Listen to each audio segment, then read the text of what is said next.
play. You mentioned Morning Edition, and in your piece, you also talk about one interview that Steve Inskeep gave to a woman named Sarah Chayes about her experience working with Michael Flynn.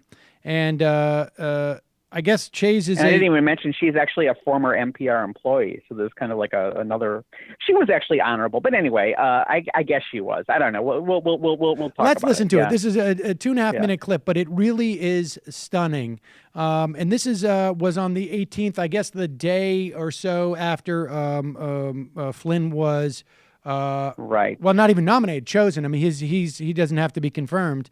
But let's be honest. I mean, all of these people, it would take Republicans leaving their own party to stop any of these people. And that seems, at least in most of the instances, highly unlikely. But here is that clip.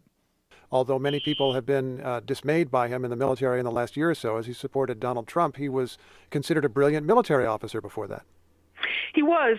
My assessment at the time was this guy was brilliant at bringing information in. You know, I mean, he was collecting information from all quarters. He had a bunch of people around him, some of whom would make some of us raise our eyebrows. My assessment at the time was, wow, he's an intel officer. He's got to be a dog catcher. The problem was he didn't seem to know which of his mutts could actually hunt, and that was a really consistent feature. Was constant contradictions. If you listen to him talking for 10 minutes, you'd hear him contradict himself 2 or 3 times.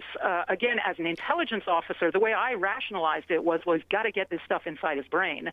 The problem is that can lead to very contradictory both statements and potentially policies. Which is interesting because one of the jobs of a national security advisor, of course, is to keep things orderly and make sure that the president gets information in an orderly fashion. Any sense of what he was like as a manager?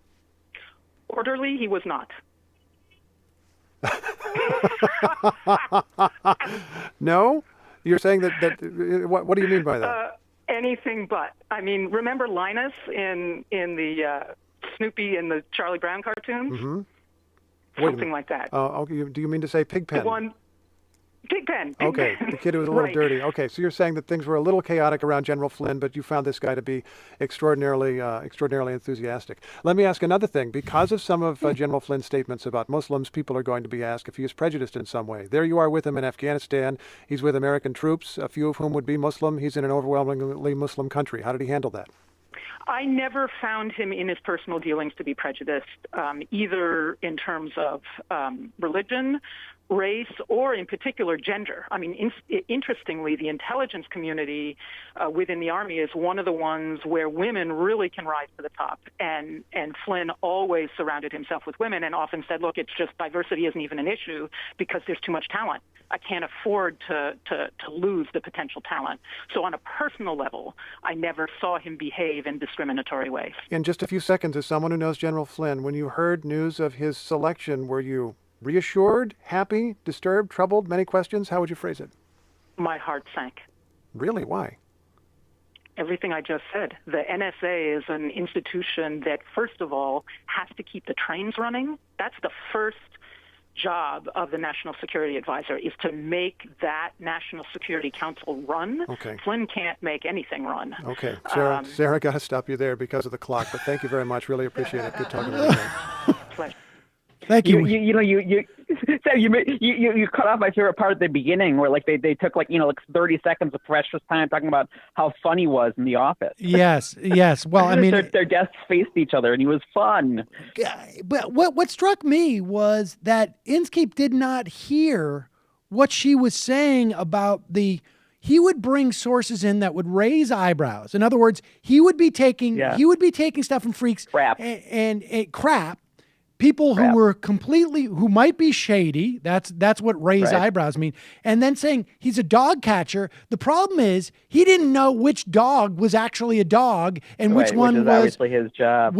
Right, and another thing he didn't do was, anyone who did any kind of due diligence about this guy would know that, even people who respected him, like I think it was McCaffrey, just today, did an interview. She said, I thought he was cool. Then I looked at his tweets. He went off the rails after he retired, and started, tweeting crazy stuff. So it's not even really necessarily relevant information to where he's at now. And the thing is that when people listen to NPR, there is a presumption of what they're getting. And none of that was honest there. Brokers. Yeah, and it was just completely we need to fill this time. Let's do something puffy. And then at the end, this is a nightmare for the country. Too bad we're out of time. Got to run. Well, the thing about it is, Sam, and this was a long piece, and it talked about other guys too, and kind of just as dilatory a fashion. This is an ideology in the news media, and it's not really kind of acknowledged. I talk about it a lot in my journalism and also my history. Is that, kind of pundits, commentators, they are invested in this idea that, America is a nation of consensus. It's united in a peace with itself, that basically it's a decent place, right? Run by decent people. And you saw this with Nixon when in 1973, when it became obvious to people who were kind of paying attention in the same way it became obvious that, Bush was lying about weapons of mass destruction, you'd see pundits and really high-level kind of power brokers saying, well, Nixon couldn't possibly be involved. It's his low-level people, his, kind of clowns from Orange County, because they couldn't accept the idea that we were being governed by, a criminal. And in the same sense, I talk about a Washington Post headline, actually the same day as a New York Times headline, in which they talked about Betsy DeVos, the kind of billionaire scion of the corrupt DeVos family that runs a pyramid scheme Amway. And, anyone who's studied them knows that their business model is fraud. And then Nikki Haley, who was chosen for UN chief, who has no foreign policy experience. And the headline in both the New York Times and the Washington Post was Trump picks diverse cabinet, right? So there's this need to kind of find a redemption, this constant, he's getting more serious, et cetera, et cetera, et cetera. Yesterday. And it's so easy to play into that because Trump knows that if he can nominate Ben Carson and women, that the media will depict him as a decent stand-up guy.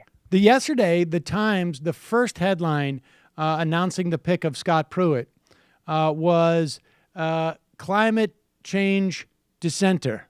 Was the first thing. That's a pretty noble thing. Instead Dissent is noble. Of course. I mean, in fact, it's co-opting what everybody who's fighting against Trump is saying, right? It's against the establishment as opposed to a denialist. They changed it after they got a certain amount of pressure. But so what? Well, pressure is important. It is important. Hey, it's Sam Seder. Why don't you subscribe to this channel? You can do so right over here. Subscribe.